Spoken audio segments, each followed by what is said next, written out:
1628 سے لے کر 1637 تک کہ نبی اسلام نے بغیر خوف کے، بغیر بارش کے، مدینہ شریف میں یعنی کہ بغیر سفر کے نمازوں کو جمع کیا، ظہر اور عصر کو اور مغرب اور عشاء کو۔ اس سے پتہ چلا کہ بارش میں، خوف میں اور سفر میں آپ ویسے ہی کر سکتے ہیں۔ یہ بھی رزلٹ نکلتا ہے اس حدیث سے۔ اور اس کے بغیر بھی کیا، پوچھا گیا کیوں، تو ابن عباس نے کہا تاکہ امت کے لیے آسانی ہو جائے اور کوئی تنگی باقی نہ رہے۔ یہ جائز ہے، افضل نہیں ہے۔ افضل الگ اوقات میں نماز پڑھنا ہے، اس میں میری تفصیلی ویڈیو ہے۔ شیعہ کے ہاں بھی افضل الگ اوقات میں پڑھنا ہے۔ کیا نسوار کا بزنس حلال ہے؟ اور چھالیہ کے بارے میں بھی بتا دیں۔ دیکھیں، کسی ملک کے بزنس کو حلال ڈکلیئر کرنے سے وہ حلال نہیں بن جاتا۔ اگر گورنمنٹ نے یہاں سگریٹ کے بزنس کی اجازت دی ہے تو سگریٹ بنانا تو حرام ہے۔ وَلَا تُلْقُوا بِأَيْدِيكُمْ إِلَى التَّهْلُكَةِ، اپنے ہاتھوں سے اپنے آپ کو ہلاک مت کرو۔ تو جو چیز بھی انسان کی صحت کے لیے نقصان دہ ہے اس کا کاروبار کرنا بالکل ناجائز ہے۔ تو یہ پوچھنے والی بات ہی کوئی نہیں ہے، بالکل یہ منع ہے۔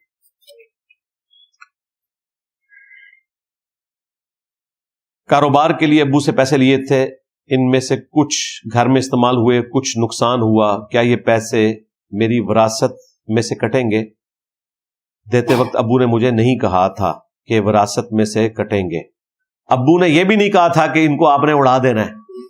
یقیناً آپ نے ابو سے ادھار لیے تھے، لگ تو یہی رہا کیوں جی؟ ہاں، تو ادھار تو آپ نے واپس کرنا ہے، اور اگر ان کی زندگی میں آپ واپس نہیں کر سکے تو وراثت میں ہی کٹیں گے۔ اور اگر آپ یہ سمجھتے ہیں یہ آپ کو گفٹ دیے تھے تو بھئی یہ آپ نے ابو کے ساتھ زیادتی کی ہے، کیونکہ نبی اسلام نے تو زندگی میں گفٹ کسی ایک بیٹے کو دینا اور باقیوں کو نہ دینا اسے منع فرمایا۔ بخاری مسلم میں حدیث موجود ہے۔ تو ہر صورت میں آپ کلپرٹ ہیں اس معاملے میں۔ اور اگر آپ کہتے ہیں کہ آپ کے ابا جی بھگتیں گے یہ غلطی کر کے، میرا کوئی لینا دینا نہیں ہے، تو اس کا مطلب ہے کہ آپ ایسے ناہنجار ہیں کہ آپ نے اپنے باپ کی دولت سے نفع اٹھایا اور اب اسے عذاب سے چھٹکارے کے لیے اسی دولت میں سے کچھ حصہ دینے کے لیے تیار نہیں ہو رہے، تو تف ہے ایسی اولاد کے اوپر۔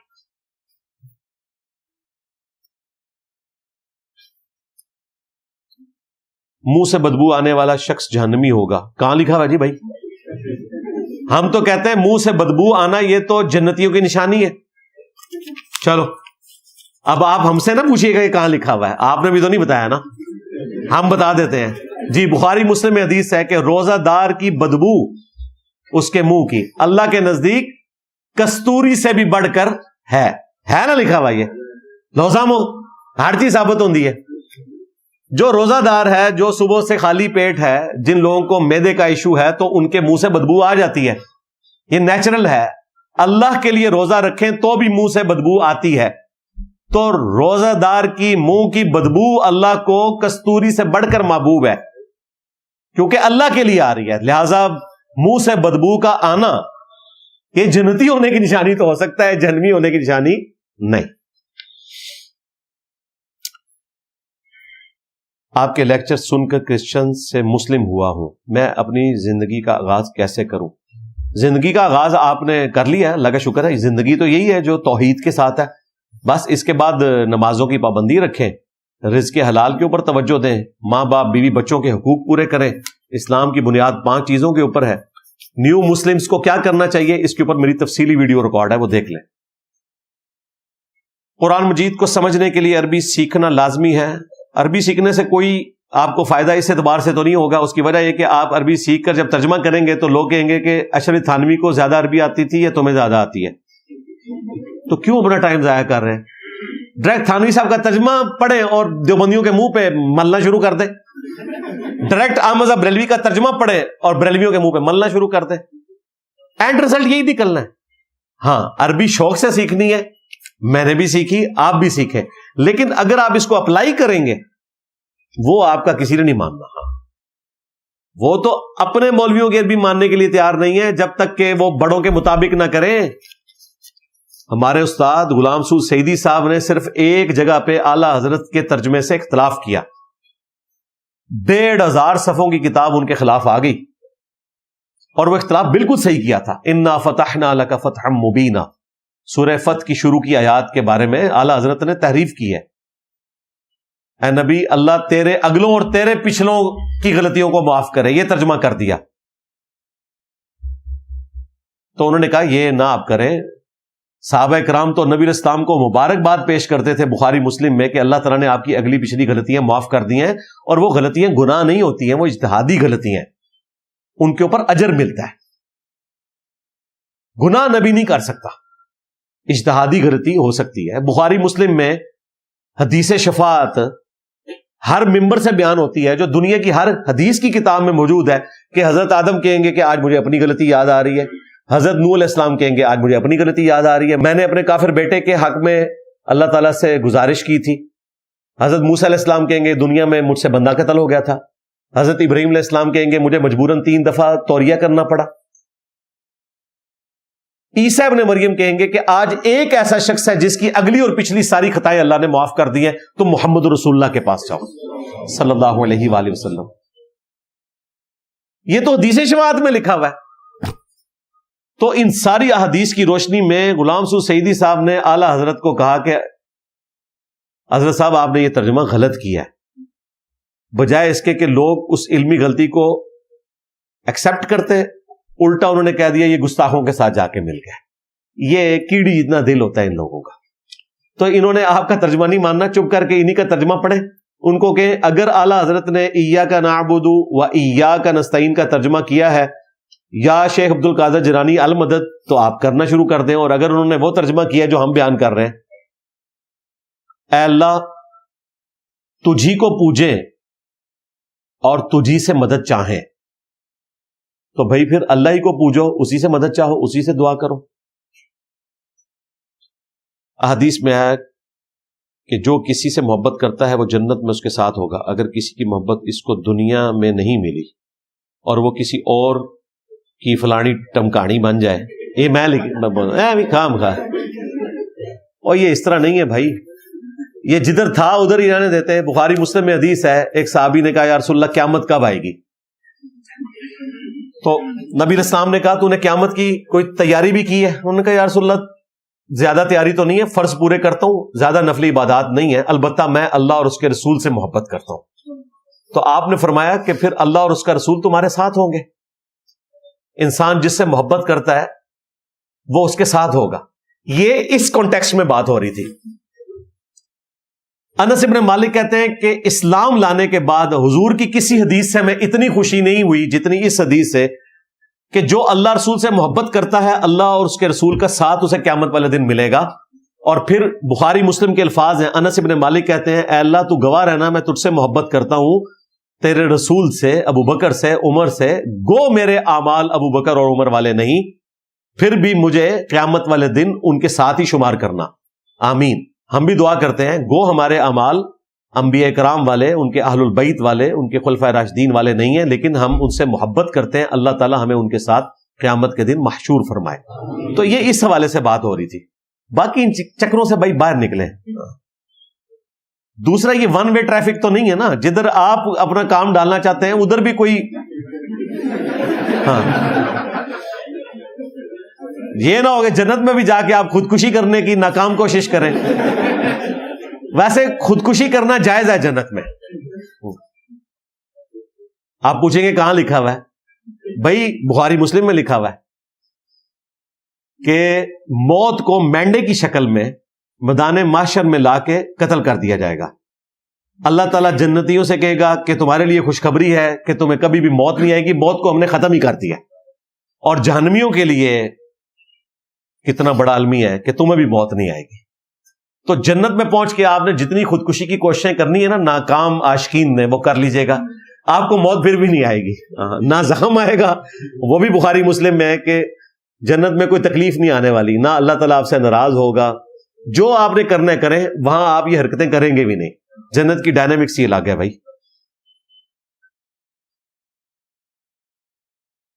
کیا مردہ آواز سن سکتا ہے؟ آواز سننے کا تو ذکر نہیں ہے سوائے جن جگہوں پہ عبرت کے طور پہ, جیسا کہ بخاری مسلم میں آیا کہ مردہ دفنانے والوں کے قدموں کی آہٹ سنتا ہے تاکہ اس کی حسرت میں اضافہ ہو کہ یہ مجھے چھوڑ کے چلے گئے, اور اگر نیک ہے تو اسے کانفیڈنس ہو کہ میں اپنے اعمال اپنے ساتھ لے کر آیا ہوں. یہ ریزن ہے. بس آگے پیچھے عام حالت میں مردوں کا سننا کوئی ثابت نہیں ہے. البتہ ہمارا سلام ان تک پہنچتا ہے. اب آپ پوچھیں گے کیسے پہنچتا ہے اگر وہ نہیں سنتے تو؟ بھائی جب ہم انہیں سلام کرتے ہیں تو وہ ہمیں جواب دیتے ہیں، جی دیتے ہیں، تو وہ جواب آپ سنتے ہیں؟ نہیں، تو پہنچ رہا ہے آپ کو؟ جی پہنچ رہا ہے، بس اس طرح ان کو بھی پہنچ رہا ہے۔ لو سامو، یہ دعا ہے نا رحمت کی، فضل کی، دعاؤں کا حصہ پہنچ رہا ہے ان کو، اور ان کا جواب ہمیں پہنچ رہا ہے۔ اگر کسی قبر کو سلام کریں تو کیا مردہ جواب دیتا ہے؟ جی یہ تو میں اب ڈسکس کر چکا۔ بچے کی پیدائش کے بعد کہتے ہیں کہ والدہ 40 دن تک نماز نہیں پڑھے گی، لیکن اگر وہ پہلے ہی پاک ہو جائے، جی پہلے ہی پاک ہو جائے تو پھر غسل کرے گی اور نماز پڑھے گی۔ اسی طریقے سے مینسز کے بھی میکسیمم ڈیز آپ کو 7 بتائے جاتے ہیں، 5 بھی ہو سکتے ہیں، بعض لوگوں کے ریگولرلی 5 دن چلتے ہیں۔ یہ کیوں بولا جاتا ہے کہ اللہ والے ہی اللہ سے ملا دیتے ہیں؟ کیا ولی حقیقت میں ہوتے ہیں؟ جی ولی ہوتے ہیں، شیطان کے بھی اور اللہ کے بھی۔ اولیاء کو تو ہم مانتے ہیں، چاہے وہ شیطان کے اولیاء ہوں، من دونہ اولیاء، ان کو ہم مانتے ہیں کیونکہ قرآن میں اللہ نے ان کو من دونہ اولیاء کہا ہے۔ یہ مانتے ہیں کہ وہ بیڑا گرک کر رہے ہیں انسانیت کا، ان کی عظمت کو نہیں مانتے۔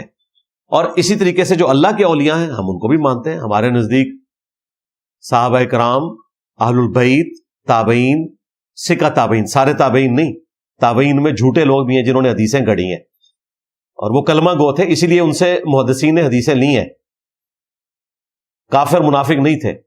تبع تابعین میں بھی جو سکہ صدوق لوگ تھے، اس طریقے سے محدثین سب کے سب اولیاء اللہ میں شامل ہیں۔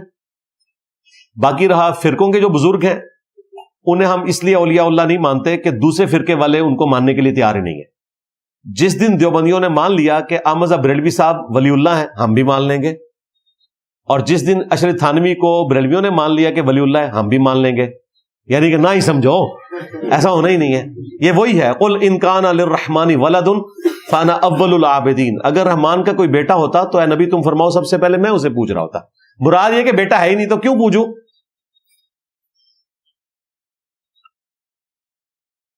آپ نے اہل سنت کی کتابوں کو اپنی میز پر رکھا ہے لیکن شیعہ کی ایک کتاب بھی نہیں رکھی۔ بالکل جھوٹ، شیعہ کی کتاب سب سے اوپر رکھی ہوئی، قرآن۔ ہاں، قرآن اور اہل بیت غدیر خون کی حدیث، تو شیعہ قرآن کو تو مانتے ہیں اللہ کی کتاب، اور ہمارے عقیدے قرآن میں ہیں۔ ہم نے جب بھی عقیدہ بیان کیا ہے قرآن سے بیان کیا ہے۔ بخاری مسلم عقیدوں کی کتاب نہیں ہے، عقیدے کی سپورٹ میں ضرور لاتے ہیں لیکن جڑ قرآن میں موجود ہے ہر عقیدے کی۔ تو شیعہ کی کتاب تو میں نے رکھی ہوئی ہے۔ اگر آپ کہتے ہیں کہ شیعہ کی کتاب نہیں رکھی ہوئی ہے تو پہلے تو آپ کو رجوع کرنا چاہیے، تو آپ کی بات غلط نکلی۔ رہی یہاں شیعہ کی کتابیں کیوں نہیں رکھی، تو آپ شیعہ کی کتابیں بھی رکھ لیں۔ فقہی مسائل میں سب سے بڑا مسئلہ نماز کا تھا، تو میں نے ویڈیو میں ثابت کیا کہ سنی شیعہ کی نماز بالکل ایک ہے، ہاتھ چھوڑنا یہاں بھی ثابت ہے۔ 80% سے زیادہ مسائل بالکل ایک جیسے ہیں، تو کوئی فرق نہیں پڑتا بھائی، کوئی ٹینشن لینے کی ضرورت نہیں۔ یہ سوال کافی دفعہ آیا، اس پہ کئی ایک میری ویڈیوز ریکارڈ ہے۔ اکثر و بیش میری فجر کی نماز قضا ہو جاتی ہے، اس کا کوئی حل بتائیں۔ بڑا آسان حل ہے، مسجد میں سونا شروع کر دیں بھائی، ہاں آپ کو اٹھائیں گے۔ یہ میں مذاق کے طور پہ نہیں کہہ رہا، یہ میں پریکٹیکلی آپ کو سب سے آسان ذریعہ بتا رہا ہوں۔ مسجد میں سوئیں تو انشاءاللہ تعالی آپ کے لیے فجر کی نماز پڑھنا آسان ہو جائے گی۔ جب آپ کو آ کے نمازی اٹھائیں گے تو آپ کو اٹھنا پڑے گا۔ گھر میں تو آپ کے پاس بھاگنے کا راستہ ہوتا ہے نا، تو کچھ عرصہ آپ مسجد میں سوئیں، جب آپ کی عادت پکی ہو جائے تو پھر آپ گھر میں شفٹ ہو جائیں۔ باقی الارم وغیرہ تو لگائیں نا ایک سے زیادہ، وہ تو ایک الگ سے ہے چیز، لیکن فی الوقت آپ کو بڑے لیول کی دوائی کی ضرورت تھی تو میں نے آپ کو بتا دی۔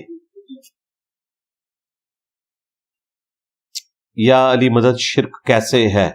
اس لیے کہ قرآن میں ہے کہ صرف آپ نے اللہ ہی سے مانگنا ہے، اس لیے شرک ہے۔ آج کے فرقوں میں حق پر کون ہے؟ فرقہ واریت تو ہے ہی حرام ہے۔ حق پہ کون ہے؟ حق پہ وہی ہے جو نبی اسلام کے زمانے میں تھا۔ اگر نبی اسلام کے زمانے میں صحابہ اور اہل بیت سنی تھے تو آپ سنی ہو جائیں، اگر وہ شیعہ تھے تو آپ شیعہ ہو جائیں، اور اگر وہ مسلم تھے اور یقیناً یہی تھے تو آپ اپنے آپ کو مسلم کہیں۔ میں پروموشن ویڈیوز کرتا ہوں، کیا یہ کمائی حلال ہے؟ مثلا فوڈ پروموشن، اگر وہ فوڈ درست ہے اور آپ اس کے بارے میں کوئی جھوٹ نہیں بول رہے، ایگزیجریٹ نہیں کر رہے، تو بالکل درست ہے، پروموشن کر سکتے ہیں۔ ہر مسلک کے نماز پڑھنے کا طریقہ الگ ہے، جب ہم ان کے پیچھے نماز پڑھیں تو کس طریقے کے مطابق پڑھیں؟ آپ نے نبی اسلام کے طریقے کے مطابق پڑھنا ہے بھائی، آپ نے ان کو کیوں دیکھنا ہے؟ سنی شیعہ کی نماز کی بنیادی سٹرکچر تو ایک ہی ہے، ہاتھ چھوڑ کے بھی پڑھ سکتے ہیں، ہاتھ باندھ کے بھی پڑھ سکتے ہیں. بہرحال آپ نے سنت کے مطابق نماز پڑھنی ہے. اس کی وجہ یہ ہے کہ جن لوگوں کا آپ ریگارڈ کر رہے ہیں نا، یہ لوگ امام کعبہ کے پیچھے جا کے رفع الیدین کو نہیں شروع کرتے. ایسے بے شرم ہے کہ یہ حج اور عمرے کی ٹریننگ میں اپنے ماننے والوں کو یہ نہیں بتاتے کہ امام کعبہ رفع الیدین کرتا ہے اور آمین اونچی کہتا ہے تو آپ نے امام کو فالو کرنا ہے، بلکہ پکا کر کے بھیجتے ہیں. بعض تو ایسا پکا کرتے ہیں کہ ان کے پیچھے نماز بھی نہیں پڑھنی، اور آپ کو یہ معصوم سی خواہش کا اظہار کر رہے ہوتے ہیں کہ جی امام کو فالو کرنا چاہیے. ان کو کہ امام کو فالو کرنا چاہیے، لیکن اس امام کو جو اس کو امام مانے کہ جس کی قبر مدینے میں ہے، یعنی کہ میرے نبی سا ہے ہی کوئی نہیں، تیرے امام تھے شاہی کوئی نہیں. ہاں اگر وہ نبی اسلام کے راستے پہ آ جائے تو پھر وہ ہمارے امام ہیں. میرے والد صاحب آپ کو سننے سے منع کرتے ہیں. وہ صرف مجھے سننے سے نہیں منع کرتے ہوں گے، دوسرے فرقے والے مولویوں کو بھی سننے سے منع کریں گے. میں ان کی بات نہیں مانتا، ایسے میں ان کا نافرمان تو نہیں ہوں گا. تو بھائی آپ ان کو بتا بتا کے تو نہ سنیں. دوسرا، آپ نے جتنا سن لیا نا اس پہ آپ عمل کریں، اور ان کو کہیں کہ میں نہ بھی سنوں تو اب جو ڈیمیج ہونا تھا وہ تو ہو چکا ہے. باقی یہ اس طرح کی کسی اطاعت کی آپ پابند نہیں ہے. قرآن میں آیا ہے کہ ماں باپ اگر تجھے حکم دیں کہ تو اللہ کے ساتھ کسی کو شریک ٹھہرائے تو پھر تو نے ان کا کہنا نہیں ماننا، اور دنیا میں معروف طریقے سے ان کے ساتھ چلنا ہے. اور بخاری مسلم میں حدیث ہے، مخلوق کی اطاعت اسی وقت تک ہے جب تک کہ خالق کی معصیت نہ ہو. خالق کی نافرمانی میں مخلوق کی اطاعت نہیں ہے. تو مسئلہ میرا نہیں ہے، مسئلہ اللہ اور اس کے رسول کی تعلیمات کا ہے. وہ آپ جہاں سے بھی لیں ان کو اچھی نہیں لگیں گی. میں آپ کو وثوق سے کہتا ہوں، جو لوگ ہماری کسی بات کو برا مناتے ہیں نا، آپ ان کو وہی بات بخاری مسلم سے دکھائیں، وہ اس کا بھی برا ہی مانیں گے. چیک کر کے دیکھ لیں. آپ ان کو کوئی آیت بھیجیں جو ان کے عقیدے کے خلاف ہو، کوئی حدیث بھیجیں ان کے عقیدے کے خلاف ہو، چھت سے جا کے لگیں گے. تو اس کا مطلب ہے کہ یہ آیت اور حدیث سے نفرت کرتے ہیں. مجھ سے نفرت کی وجہ صرف یہ ہے کہ میں ذریعہ بناؤں. وہ ذریعہ جو بھی بنے گا اس سے وہ نفرت کریں گے. طارق جمیل صاحب نے ایک حدیث بیان کی ہے نا، من کنت مولا. دیکھ لیں کیا حشر کیا دیوبندیوں نے، ان کا چھوڑا ہی کچھ نہیں، گمراہ ڈکلیئر کر دیا. کوئی جرم نہیں کیا تھا انہوں نے، کوئی گناہ کبیرہ نہیں کر دیا تھا. ایک حدیث بیان کر دی تھی، صرف مسلک والوں کو تکلیف ہوئی، 0 سے ملٹیپلائی کر دی. تو یہ اپنوں سے کون سا خوش ہے؟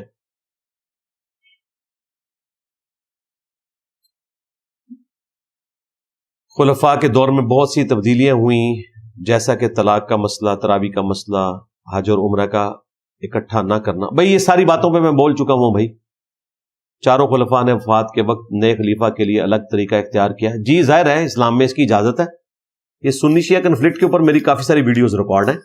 اسلام نے کوئی ڈیفینیٹ راستہ آپ کو نہیں بتایا کہ آپ نے اس طریقے سے ہی خلیفہ کا انتخاب کرنا ہے. چاروں خلفاء الگ طریقے سے نامینیٹ کیے گئے ہیں، یہ امت پہ چھوڑا گیا ہے.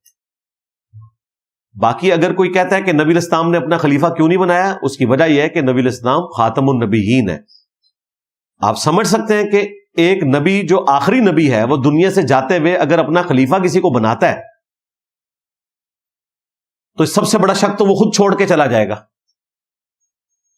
کہ آگے بھی کوئی سلسلہ جاری ہے.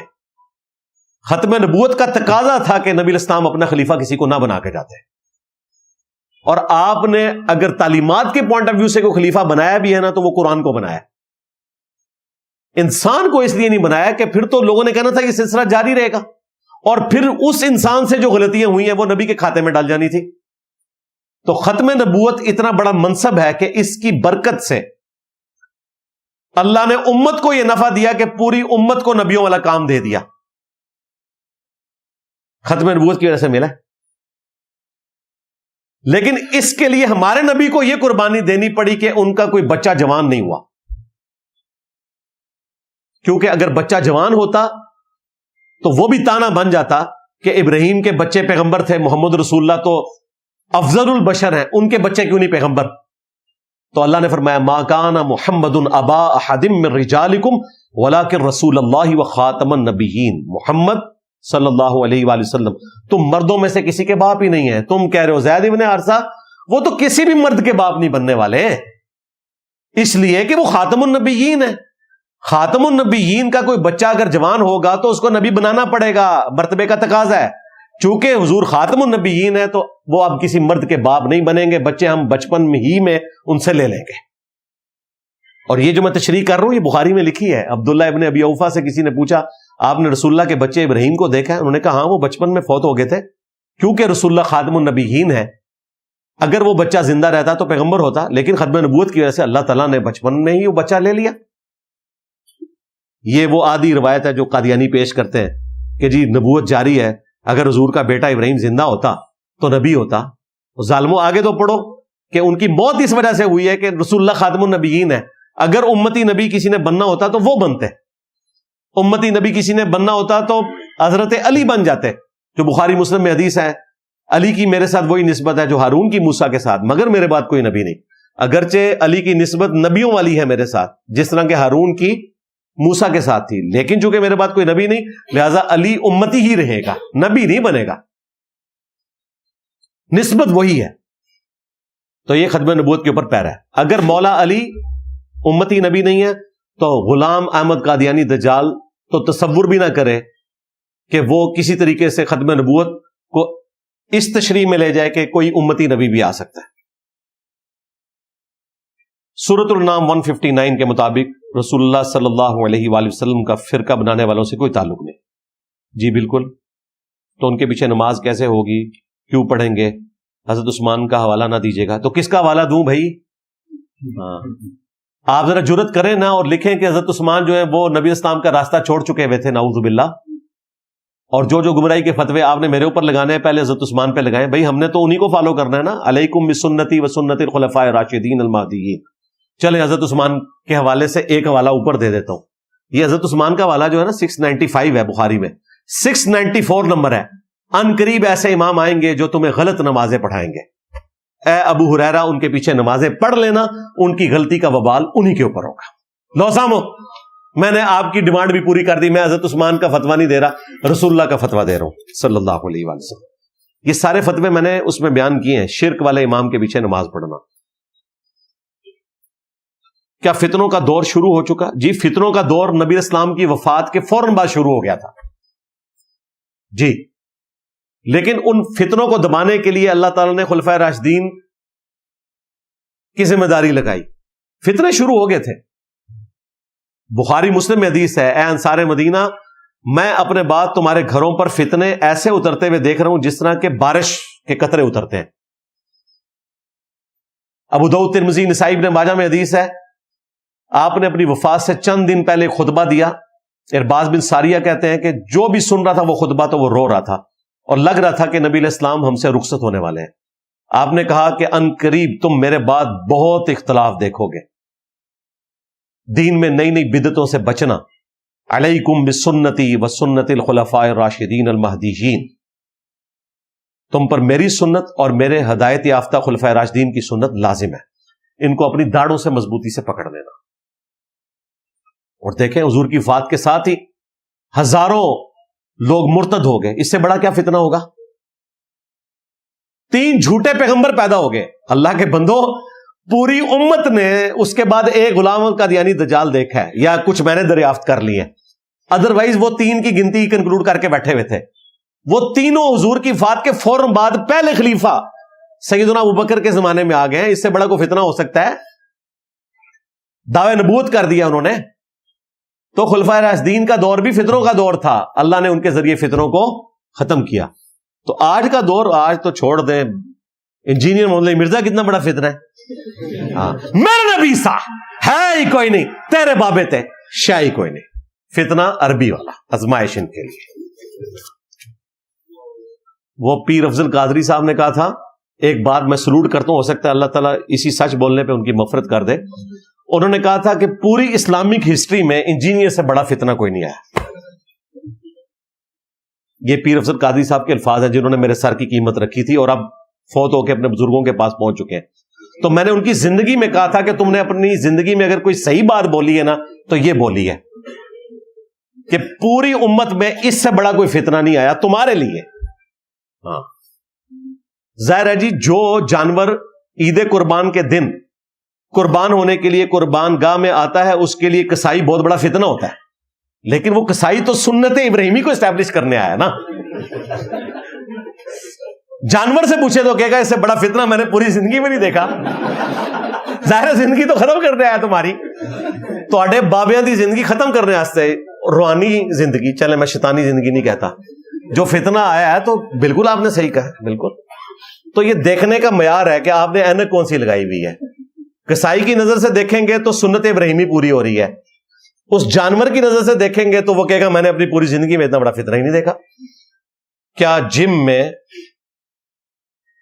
موٹیویشن کے لیے میوزک لگانا, کون سی موٹیویشن آپ کو میوزک کے ذریعے ملے گی بھائی؟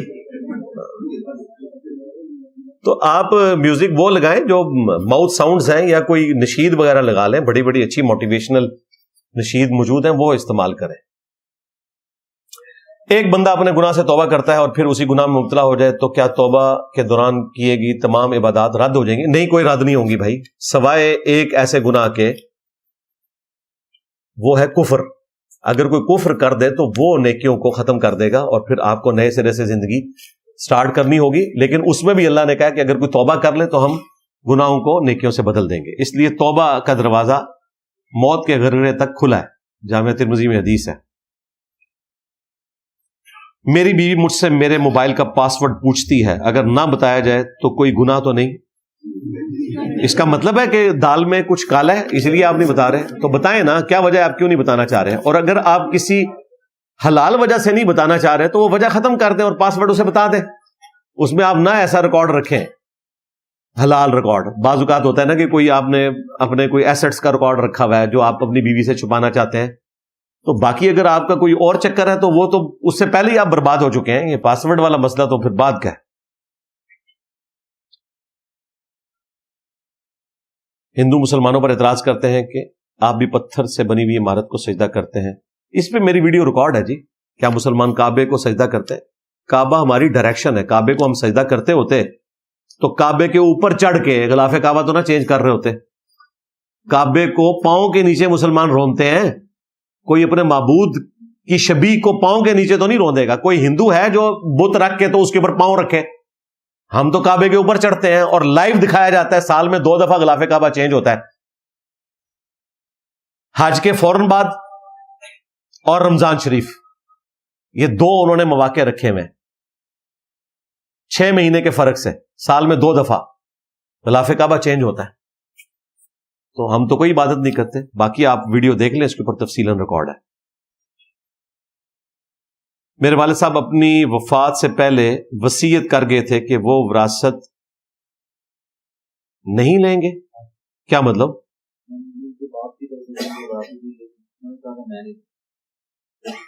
اب اولاد کو ضرورت ہے تو کیا ہم نہیں؟ جی غلط کام کیا ہے آپ کے والد صاحب نے, لیں وراثت,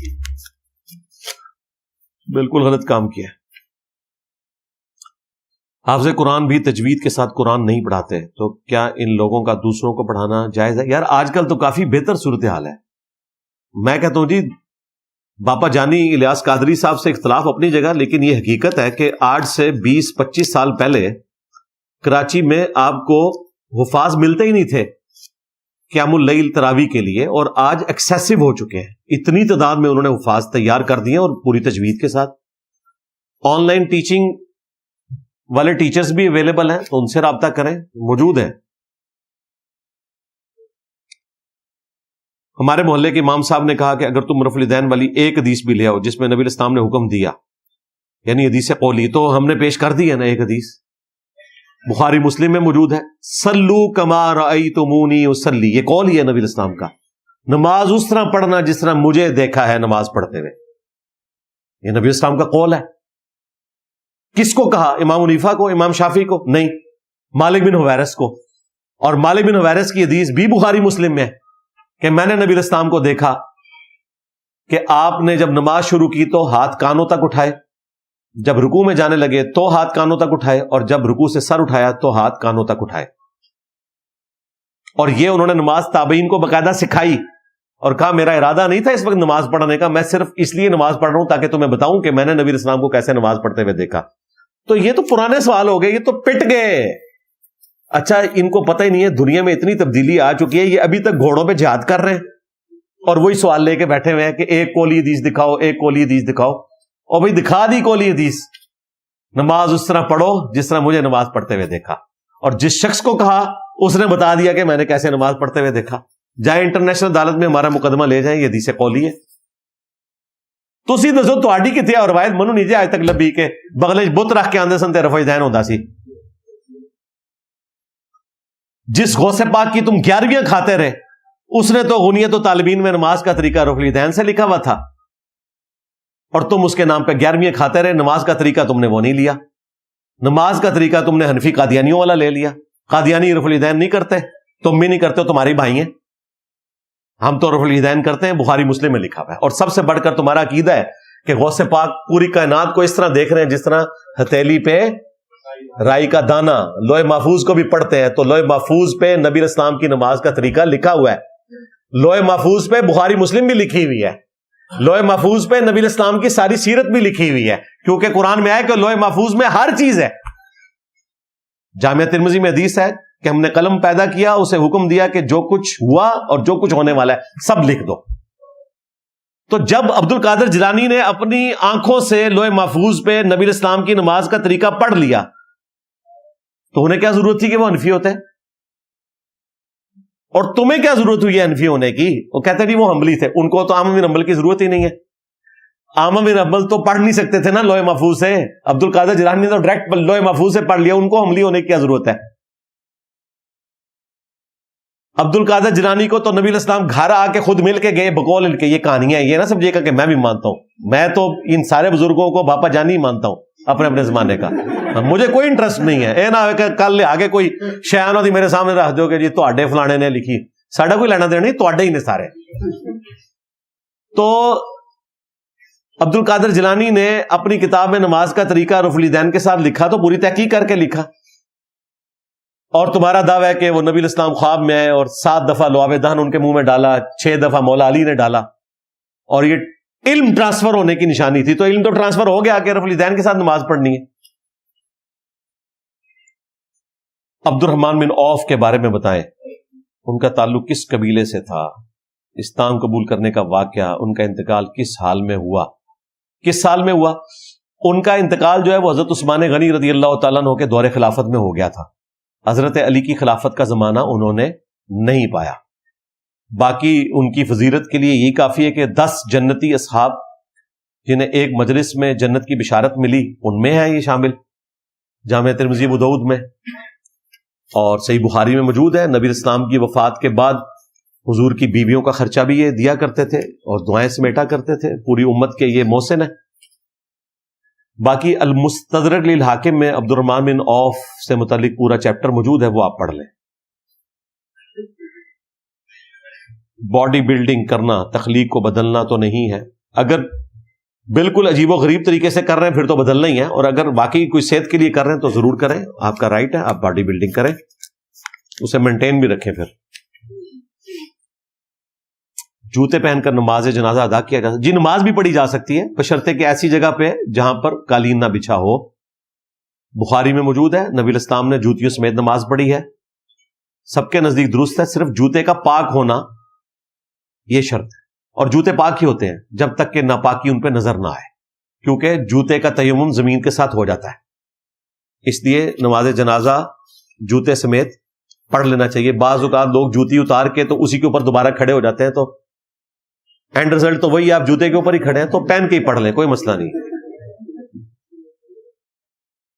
انسان کی زندگی میں اور مرنے کے بعد اولاد میں وراثت کی تقسیم کیسے ہوگی؟ زندگی میں وراثت نہیں تقسیم ہوتی ہے، زندگی میں گفٹ ہوتا ہے اور برابر ہوتا ہے، مرنے کے بعد وراثت تقسیم ہوتی ہے۔ گفٹ 1/3 سے زیادہ آپ نے نہیں کرنا، وراثت مرنے کے بعد تقسیم ہوگی، اس پہ تفصیلاً میری ویڈیو ریکارڈ ہے۔ میں امام مسجد ہوں، نمازیوں کو صحیح احادیث بتاتا ہوں، وہ شکوہ کرتے ہیں کہ پہلے امام آسان بتاتے تھے، آپ مشکل بتاتے ہیں، جس کی میں وضاحت بھی کرتا ہوں۔ آپ نے کون سا ایسا مشکل مسئلہ بتایا؟ دین تو ہے ہی آسان ہے، انہوں نے کون سا مسئلہ بتا دیا جی مشکل؟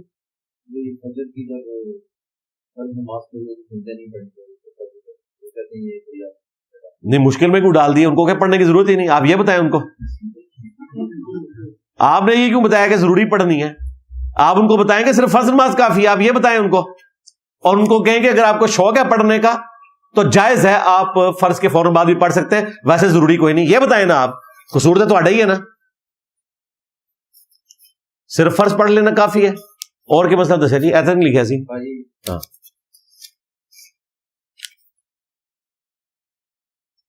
رمضان میں ہمارے محلے کی مسجد میں ایک مفتی صاحب آئے تو انہوں نے قرآن پاک کو ہاتھ میں پکڑ کر کہا میں حق پر ہوں, انجینئر غلط ہے.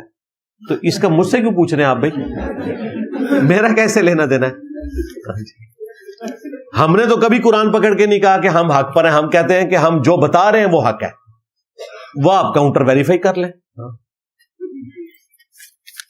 باقی ہر مسلمان کا رائٹ ہے کہ وہ اپنے آپ کو حق پہ سمجھے, یہ اس کا رائٹ ہے, لیکن دلیل کے ساتھ. کیا اذان دیتے ہوئے کانوں پر ہاتھ رکھنا ضروری ہے اور دائیں اور بائیں دیکھنا بھی ضروری ہے؟ یہ سنت اعمال میں سے ہے. نبی اسلام نے ترغیب دیا تھا کہ کانوں میں انگلیاں داخل کی جائیں, کیونکہ اونچی آواز سے بولتے ہوئے تو سب سے پہلے اپنے کان ڈسٹرب ہوتے ہیں نا.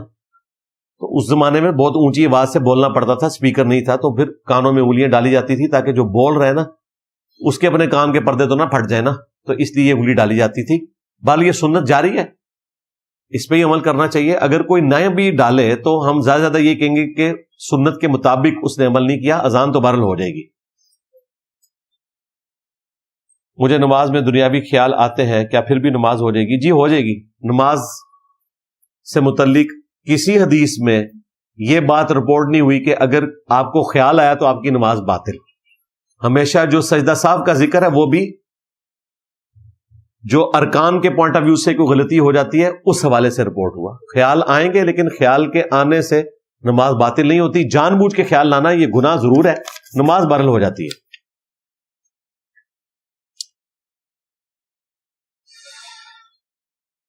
دعوت ذو العشیرہ کے بارے میں وضاحت سے بیان کرتے ہیں. بھائی اس کے لیے آپ جو سیرت کی کتابیں ہیں وہ پڑھیں, الرحیق المختوم پڑھ لیں, سیرت کے اوپر بیسٹ کتاب ہے, اس میں آپ کو ساری تفصیلات مل جائیں گی. میں کوریا میں ایک ریسٹورنٹ میں بطور شیف کام کرتا ہوں جدھر مجھے حرام جانور کا گوشت پکانا پڑتا ہے.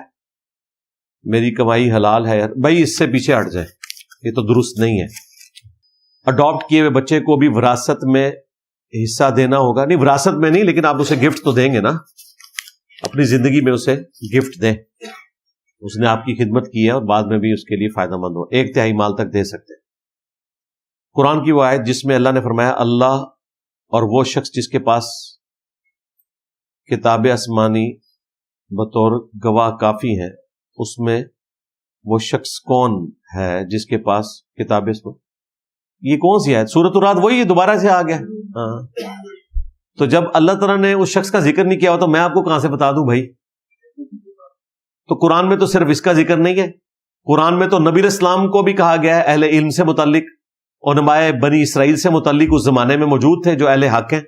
عبداللہ بن سلام کا بھی ذکر آیا, وہ بھی بائی نیم نہیں آیا. تو آسمانی کتابوں کا علم اس زمانے میں جن جن علماء کو تھا وہ سارے کے سارے اسی کیٹیگری میں فال کرتے ہیں. آپ نے ویڈیو میں کہا کہ میں اولیاء اللہ کو نہیں مانتا, وہ کافر ہے. یہ کیا ہوا ہے؟ یہ میں نے کب کہا جی؟ میں نے کہا ہی نہیں ہے, تو آپ سوال کا تو جواب ختم ہی ہو گیا. جو حضرت بکر صدیق کو نہیں مانتا کیا مسلمان ہے؟ یا حضرت بکر, یہ کیا بھائی لکھا ہے؟ میں نے تو کوئی ایسی بات نہیں کی ہے. جو اولیاء اللہ کو نہیں مانتا وہ کافر ہے. کیوں؟ میں نے کیوں کہنا بھائی اولیاء اللہ کو نہ مانے تو وہ کافر ہے؟ اولیاء اللہ کو ماننا تو اسلام کا حصہ تو نہیں ہے. اللہ رسول آخرت کو ماننا ہے. یہ آپ نے کس ویڈیو میں, کس کا سوال ہے بھائی؟ مجھے کلیئر کرے, کس ویڈیو میں اس نے سنا ہے؟ ہم نے تو کوئی ایسا دعویٰ نہیں کیا. باقی کسی عام مسلمان کو بھی کوئی کافر کہہ دے اور وہ کہنے والے کو پتا ہو کہ یہ مسلمان ہے, وہ کافر ہو گیا. صحابہ کرام کو تو چھوڑ دیں, لیکن اگر کسی کو تعویل کی غلطی لگے اور وہ کسی بدری صحابی کو بھی کافر کہہ دے تو وہ کافر نہیں ہوگا, کیونکہ حضرت عمر نے ایک بدری کو کافر کہا تھا, بخاری مسلم میں. ابن ابی بلتا کو، تو اس پہ پھر امام بخاری نے باب باندھا ہے کہ اگر تعویل کی غلطی کی وجہ سے کوئی کافر کہہ لے تو وہ کافر نہیں ہوتا، اور جان بوجھ کے کہے گا تو کافر ہو جائے گا۔ میں اگر حضرت ابوبکر کو کافر کہوں تو میں کافر ہوں، حضرت ابوبکر کو چھوڑ دیں، تمہارے آج کے دور کے جو مولوی ہیں نا جن کو میں مسلمان سمجھتا ہوں، میں ان کو بھی کافر کہوں تو میں خود کافر ہو جاؤں گا۔ لیکن اگر کوئی شخص اپنے علمی دلائل کی بنیاد پہ وہ صحیح ہے یا غلط، اس کے نزدیک چونکہ وہ درست ہیں، تعویل کی غلطی کا شکار ہو جائے، جس طرح حضرت عمر نے ابن ابی بلتا کو نعوذ باللہ منافق کہہ دیا تھا، تو اس پہ پھر کوئی گرفت نہیں ہے۔ یہ امام بخاری نے لکھا ہوا ہے۔ دیوبند والوں نے میرے خلاف فتویٰ لگایا کہ انجینئر صاحب کہتے ہیں کہ صحابی کو کافر کہنے سے بھی وہ کافر نہیں ہوتا۔ آپ نے فرمایا تھا قد قامت الصلاۃ پر اٹھنا ہے، میں جب بھی اٹھتا ہوں میری پہلی صف چھوٹ جاتی ہے۔ پہلی صف چھوٹ ہی نہیں سکتی، آپ پہلی صف میں بیٹھ کے قد قامت الصلاۃ پہ اٹھا کریں نا۔ آپ کو کس نے کہا کہ چوتھی صف میں جا کے بیٹھے؟ مسجد میں آنے کے بعد پہلا کام آپ کا یہ ہونا چاہیے کہ پہلی صف میں جا کے بیٹھے۔ اپنی غلطیاں تو ہمارے اوپر نہ ڈالیں بھائی۔ کیا منت ماننا جائز ہے؟ جائز ہے لیکن پسندیدہ نہیں۔ بخاری مسلم میں حدیث ہے منت ماننے سے کسی کی مصیبت نہیں ٹلتی، کنجوس کا مال نکل جاتا ہے، بس صدقے سے مصیبت ٹلتی ہے۔ جی ہم بچپن سے سنتے آئے ہیں کہ حضرت فاطمہ کی روح اللہ پاک نے خود قبض کی تھی، کہانی ہے بھائی، اس طرح کی بات نہیں ہے۔ اللہ تعالیٰ ہی سب کی روح قبض کرتا ہے لیکن فرشتوں کے ذریعے۔ میرا رفع الیدین کرنے کا دل تو کرتا ہے، مگر ڈاکٹر طاہر القادری صاحب کی ترک رفع الیدین میں بہت ساری احادیث جمع کی ہیں، ان کا کیا کریں؟ کوئی نہیں جمع کی تھی، ڈاکٹر صاحب نے تو کہانی کرائی جائے۔ ڈاکٹر صاحب دا علمی لیول یہ ہے، منہاج السوی کتاب کی بات کر رہے ہیں نا، آپ کو تو کتاب کا نام بھی نہیں آتا، مجھے تو اس کتاب کا نام بھی آتا ہے اور میں نے کتاب پڑھی ہوئی ہے۔ انہوں نے ترک رفع الیدین کے اوپر حدیث لی ہے بخاری مسلم کی، جو نہ امام بخاری کو پتا ہے کہ یہ ترک رفع الیدین سے متعلق ہے، نہ امام مسلم کو پتا ہے، نہ ڈاکٹر طاہر القادری صاحب سے پہلے کسی کو پتا تھا، کیونکہ پہلے کوئی شخص اس لیول پہ اترا ہی نہیں نا احادیث کا مفہوم بدلنے کے اعتبار سے۔ حضرت ابو ہریرہ رضی اللہ تعالیٰ عنہ کہتے ہیں میں تم سب سے زیادہ رسول اللہ کی نماز سے واقف ہوں۔ یہ حدیث ہے جی بخاری مسلم کی۔ وہ بنو امیہ کے لوگ تکبیرات کہنا چھوڑ گئے تھے، صرف پہلی تکبیر اونچی کہتے تھے، اس کے بعد وہ بغیر تکبیر کہے ہوئے اونچی آواز سے امام کو مقتدی دیکھ کر اگلے رکن میں ٹرانسفر ہوتے تھے۔ تو حضرت ابو ہریرہ وقتی طور پر گورنر بنائے گئے، مروان کہیں گیا ہوا تھا تو پیچھے سے وہ ان کو گورنر بنا گیا، حضرت معاویہ کا دور ملوکیت تھا۔ تو انہوں نے کہا کہ اللہ کی قسم میں تم سب سے زیادہ رسول اللہ کی نماز سے واقف ہوں۔ نبی علیہ السلام جب نماز شروع کرتے تو اللہ اکبر کہتے، رکوع میں جاتے تو اللہ اکبر کہتے، رکوع سے سر اٹھاتے تو سمیع اللہ لمن حمیدہ کہتے ربنا لک الحمد، اور سجدے میں جاتے تو اللہ اکبر کہتے، سجدے سے سر اٹھاتے تو اللہ اکبر کہتے، اور یوں 4 رکعتوں میں 22 دفعہ اللہ اکبر کہتے۔ اور آپ علیہ السلام اسی طریقے سے نماز پڑھتے رہے یہاں تک کہ دنیا سے تشریف لے گئے۔ اب اس پوری نماز کے طریقے میں انہوں نے کہیں رفع الیدین کا ذکر تک نہیں کیا، تکبیرات کا ذکر کیا، کیونکہ بنو امیہ تکبیرات چھوڑ چکے تھے۔ ڈاکٹر طاہر القادری صاحب نے اس سے رزلٹ نکالا کہ رفع الیدین منسوخ ہے۔ اب بلنڈر ان سے یہ ہوا کہ اس میں تو پہلے رفع الیدین کا بھی ذکر نہیں ہے۔ یا ہوتا نا کہ اس حدیث میں حضرت ابو ہریرہ کہتے ہیں کہ نبی علیہ السلام جب پہلا رفع الیدین کرتے تھے تو اس وقت اللہ اکبر کہتے تھے اور پھر رفع الیدین نہیں کرتے تھے۔ وہ کہہ رہے ہیں نماز شروع کرتے تو اللہ اکبر کہتے، رفع الیدین تو اس میں کوئی نہیں موجود ہے۔ تو ڈاکٹر طاہر القادری صاحب نے فقہ حنفی بچاتے بچاتے پہلا رفع الیدین بھی اڑا دیتا جے لو سامو۔ اگر رفع الیدین منسوخ ہے تو ڈاکٹر صاحب نے کو پہلا بھی چھڑ دو۔ اور یہ ڈاکٹر صاحب کو میں آج نہیں کہہ رہا، میں نے آج سے 13 سال پہلے رفع الیدین پہ جو ویڈیو ریکارڈ کروائی تھی، جو آج تک فیصلہ کن ویڈیو، دوبارہ میں نے اس جذبے میں ریکارڈ ہی نہیں کروائی، مسئلہ 70B، اس میں بھی میں نے کہا تھا کہ اللہ کے بندو اللہ سے ڈر جاؤ، اگر تم واقعی رفع الیدین کے معاملے میں مخلص ہونا تو پہلا رفع الیدین بھی چھوڑ دو، میرا حنفیوں سے جھگڑا ختم ہو جائے گا، پہلا بھی چھوڑ دو، ٹھیک ہے؟ اسی حدیث پہ عمل کرو جو تم نے یہ رزلٹ نکالا ہے اپنی مرضی سے۔ 2 نمبری کی ہوئی ہے، اللہ معاف کرے جی ان کو۔ ویسے تو ڈاکٹر طاہر القادری صاحب نے خود کہہ دیا ہے کہ امام بخاری بھی رفع الیدین کرتے تھے، امام ابو داؤد بھی کرتے تھے، امام ترمذی بھی کرتے تھے، امام نسائی بھی کرتے تھے، ابن ماجہ بھی کرتے تھے، امام مالک بھی کرتے تھے، امام شافعی بھی، سارے اماماں دا نام لے رہے ہیں ڈاکٹر صاحب خود، تو یا ڈاکٹر صاحب نہیں کرتے یا ڈاکٹر صاحب دا وڈا نہیں سی کرتا، باقی تو سارے ائمہ کرتے ہیں۔ مولا علی کے بارے میں کس جگہ آتا ہے کہ انہوں نے یہ وصیت کی کہ میری لاش کو اونٹ پر رکھ کر، بھائی اس طرح کی کوئی چیز ہمیں نہیں ملتی، بھائی اس طرح کی کوئی چیز نہیں ہوئی ہے، کہاں اونٹ پہ رکھ کر، کون سی ایسی افتاد ٹوٹ پڑی تھی بھائی؟ حضرت حسن ان کے بعد خلیفہ بنے، حکومت تھی ان کے پاس، لاش کو اونٹ پہ رکھ کے کوئی چھوڑنا تھا جی؟ افغانستان میں بھی مزار شریف بنایا ہوا ہے حضرت علی کے نام کے اوپر، کہتے ہیں یہاں پہ دفن ہوئے میں۔ امام حسین کا بھی سر مبارک ایک مزار بنایا ہوا ہے ادھر افغانستان کے اندر۔ تو حضرت علی کے کیس میں تو اس طرح کی کوئی ایکٹیویٹی ہوئی نہیں۔ آپ کے نزدیک عشق محبت پیار کی کیا حقیقت ہے؟ بھائی ہمارے نزدیک تو عشق محبت پیار تو وہی ہے جو ہونا چاہیے اللہ اور اس کے رسول کے ساتھ، باقی جو دوسرے معاملات ہیں اس کے لیے آپ کسی اور بندے سے بھی رابطہ کریں۔ ہاں میرا خیال ہے مفتی صاحب سے رابطہ کر لیں، کراچی میں ہوتے ہیں۔ سورہ مائدہ آیت نمبر 69، جو لوگ اللہ پر اور روز آخرت پر ایمان لائے اور نیک عمل کیے، خواہ مسلمان ہو یہودی ہو یا ستارہ پرست، ستارہ پرست نہیں لکھا ہے سرکار، سابی لکھا ہے، ستارہ پرست کوئی نہیں، ستارہ پرست کدے بھی نہیں جائے گا۔ بالکل آپ نے صحیح لکھا ہے، ستارہ پرست تو غیر اللہ کی عبادت کرنے والے ہیں جی، بالکل، تو ان کا تو ذکر بھی نہیں، سابی ہے۔ سابی حضرت ابراہیم علیہ السلام کے ماننے والے لوگ تھے، ستارہ پرست نہیں ہے، ستارہ پرست نے کبھی بھی نہیں جانا بھائی۔ اپنے اپنے زمانے میں اپنے وقت کے پیغمبر کے ماننے والے سب لوگ جنتی ہیں، جب تک کہ اگلے پیغمبر نے آ کر اعلان نبوت نہ کیا ہو۔ جیسے ہی اگلا پیغمبر آتا ہے اس کو ماننا بھی ضروری ہے۔ یہودی اس وقت تک جنتی تھے جب تک عیسیٰ ابن مریم کا انہوں نے انکار نہیں کیا، اسی طریقے سے کرسچنز بھی اس وقت تک جنتی تھے جب تک انہوں نے محمد رسول اللہ کا انکار نہیں کیا صلی اللہ علیہ وآلہ وسلم۔ اگر قرآن میں سب کچھ تفصیل موجود ہے جیسا کہ سورۃ الانعام میں آیا، تو پھر نبی الاسلام کی سنت اور احادیث کا کیا کردار رہ جاتا ہے؟ کیا ہر حکم قرآن میں ہے؟ جی قرآن میں ہی ہے نا، قرآن نے کہا کہ نبی الاسلام کی سنت پہ عمل کرنا ہے۔ لقد کان لکم فی رسول اللہ اسوۃ حسنہ، قرآن میں آیا، قرآن ہی یہ بتا رہا ہے آپ کو کہ جب جمعے کے دن اذان دی جائے تو مسجد کی طرف لپکو۔ اذان کیسے دی جائے یہ قرآن نہیں بتا رہا، وہ سنت بتا رہی ہے۔ اس کا مطلب ہے کہ پیرلل میں ایک چیز چل رہی ہے، قرآن ہی کہہ رہا ہے وَأَقِیمُوا الصَّلَاةَ وَلَا تَكُونُوا مِنَ الْمُشْرِکِينَ، نماز قائم کرنا، مشرک نہ ہو جانا۔ نماز کا طریقہ وہ قرآن نہیں بتا رہا، وہ سنت بتا رہی ہے۔ قرآن نہیں بتایا کہ سنت پہ عمل کرنا ہے۔ مَن یُطِیعِ الرَّسُولَ فَقَدْ أَطَاعَ اللَّهَ، جس نے رسول اللہ کی اطاعت کی اس نے اللہ کی اطاعت کی۔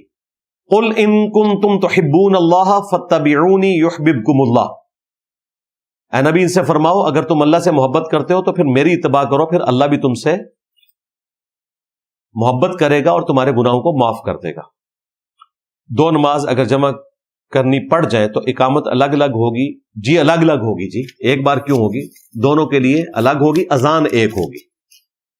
مذہب کے بارے میں مزید تحقیق کو دل نہیں کرتا، مگر جتنا علم ہے اس پر دل مطمئن نہیں ہے۔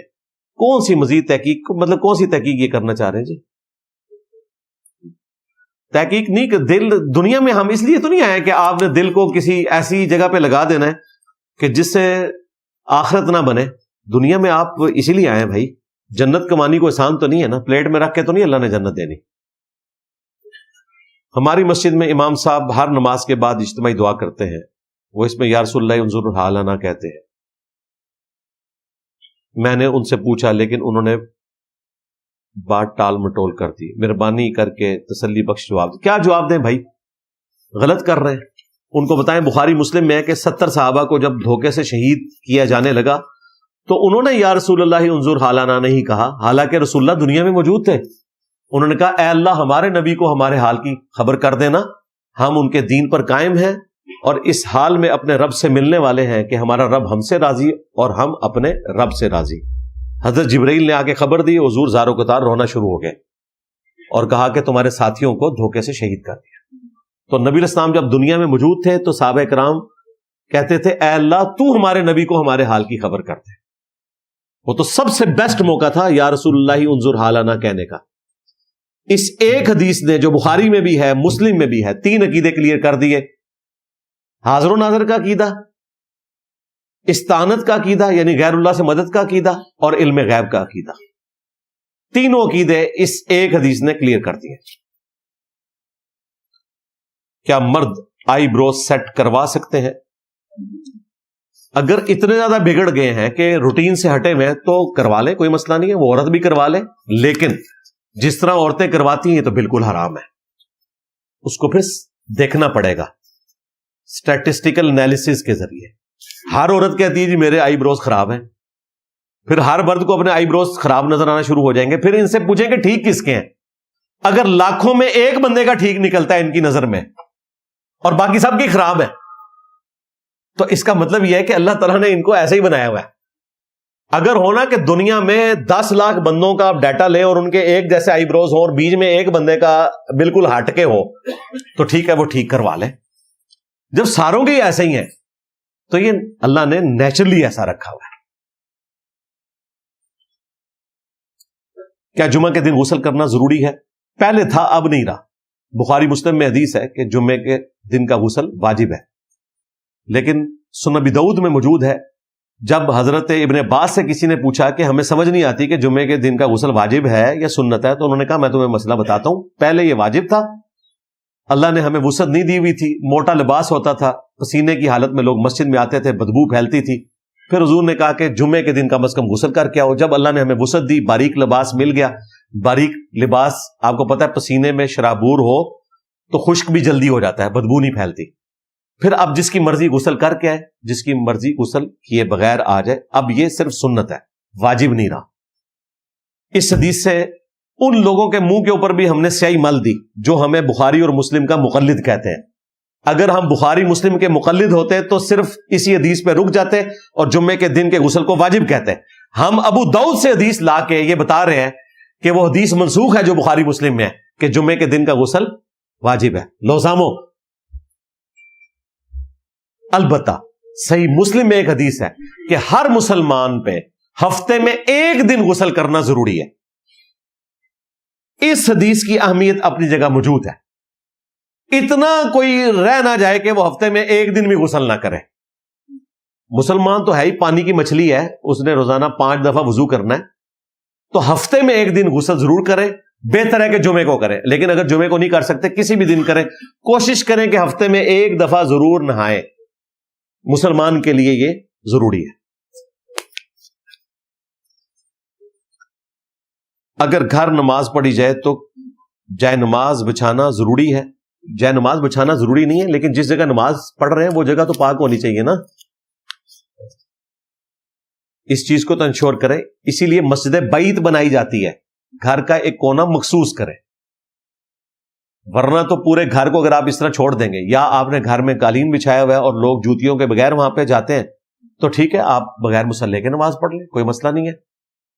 اور اگر ماربل ہے، فرش ہے، اور اس کے اوپر کوئی چیز اس طرح کی نہیں گری ہوئی ہے، صاف کیا ہوا ہے، تو مصلی بچھانے کی ضرورت نہیں ہے. افضل یہ ہے کہ آپ ڈائریکٹ زمین کے اوپر نماز پڑھیں. اوئے ہوئے، یہ تو پورا لو لیٹر ہے، اتنا لمبا، اتنی باریک رائٹنگ. آپ کہتے ہیں کہ بریلوی دیوبندی دونوں ایک دوسرے کے پیچھے نماز نہیں پڑھتے اور ایک دوسرے کو کافر سمجھتے ہیں. اور میں نہیں کرتا، کہتا بھائی میں بتاتا ہوں، کہتے تو یہ ہیں کافر ایک دوسرے کو. ہاں، پر تبلیغی جماعت والے پاکستان بھر میں، تبلیغی جماعت والے تو شریف روح ہیں یار، اللہ کا شکر ہے ان میں یہ غلاظت نہیں ہے. ان میں بھی جو اسٹرانگ ہے وہ سخت ہیں. میں رہے تبلیغی جماعت، مجھے پتہ ہے. تبلیغی جماعت کو چھوڑ دیں یار، وہ تو خیر ہے. المہند میں مولانا خلیل نے جو شیطانی لشکر کہا وہ بھی حوالہ کافر.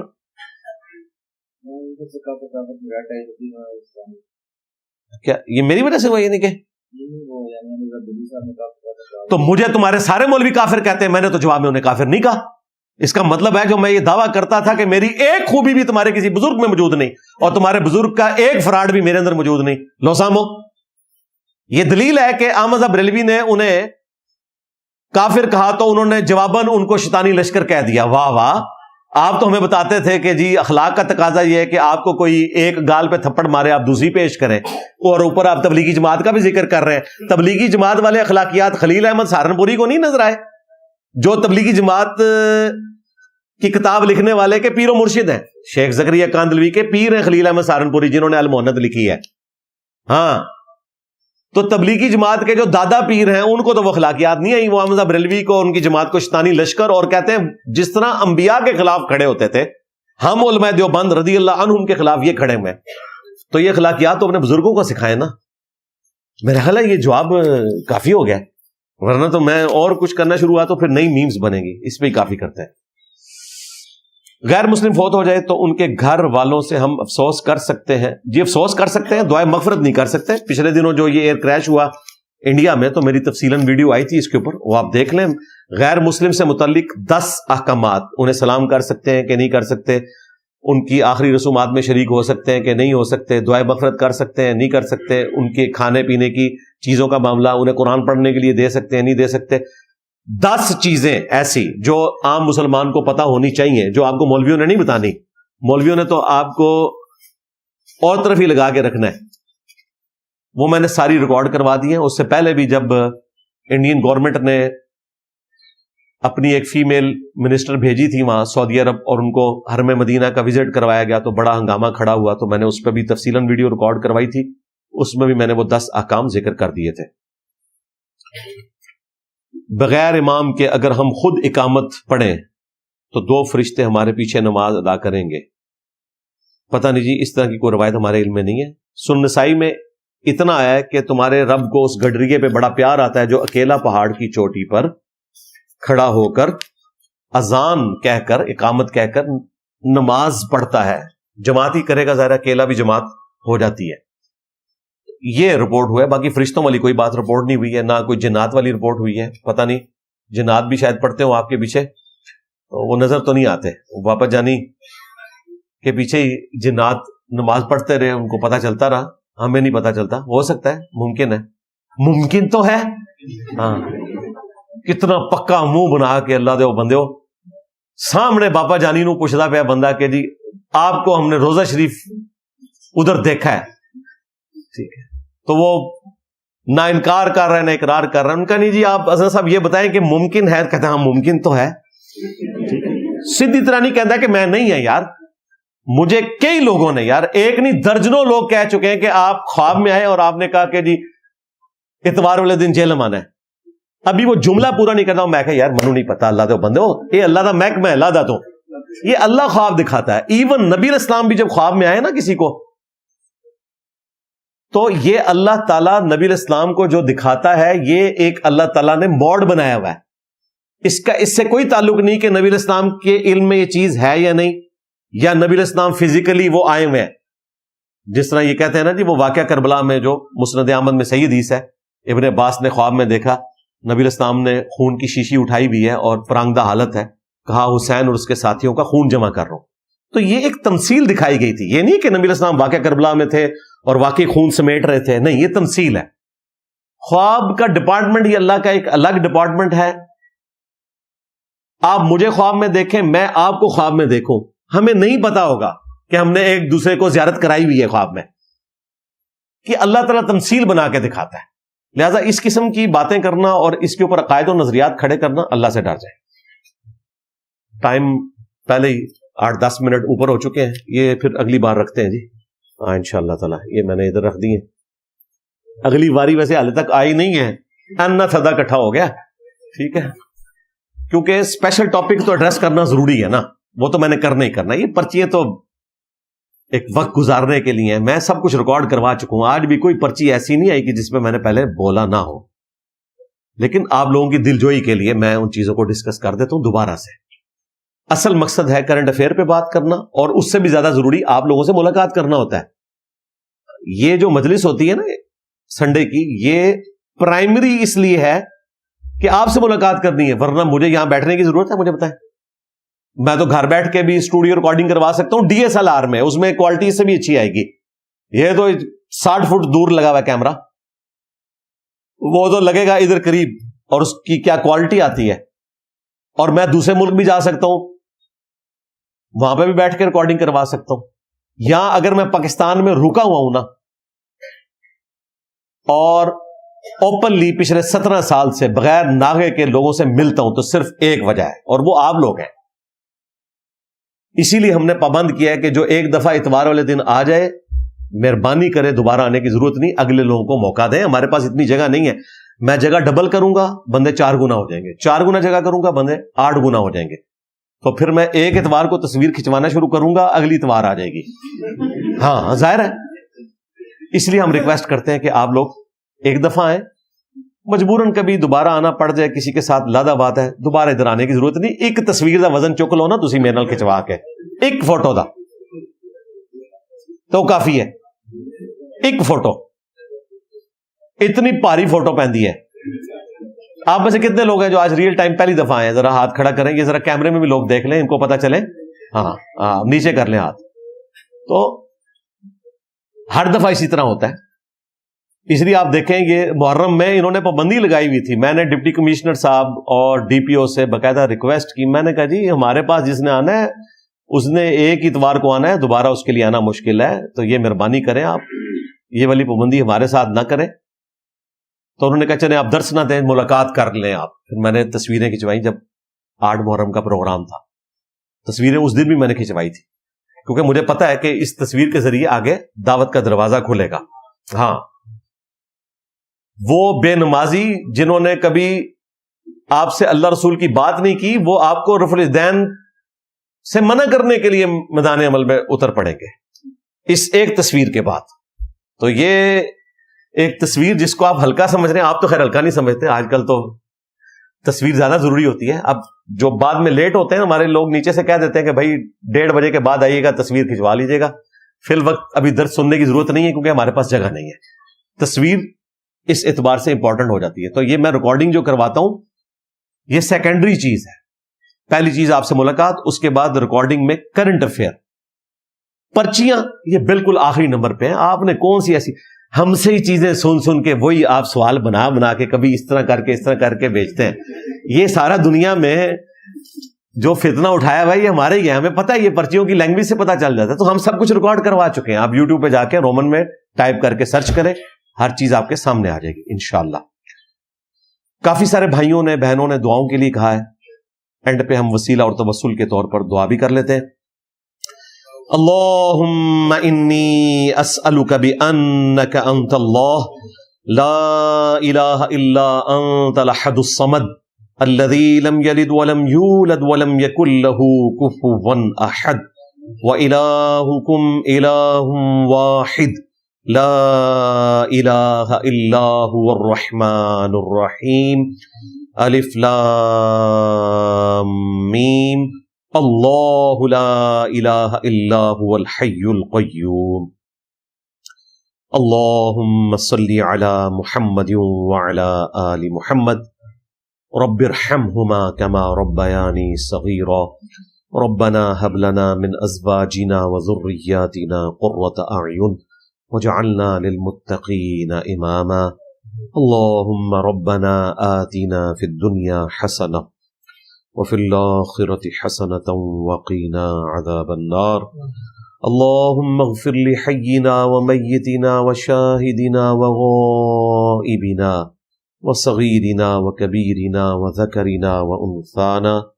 اللهم من أحييته منا فأحيه على الإسلام ومن توفيته منا فتوفه على الإيمان.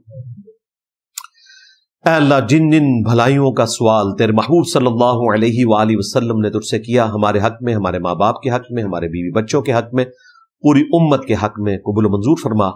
اور جن جن چیزوں کے شر سے تیرے محبوب علیہ السلام نے تیری پناہ طلب کی، تمام مسلمانوں کو ان چیزوں کے شر سے اپنی پناہ عطا فرما.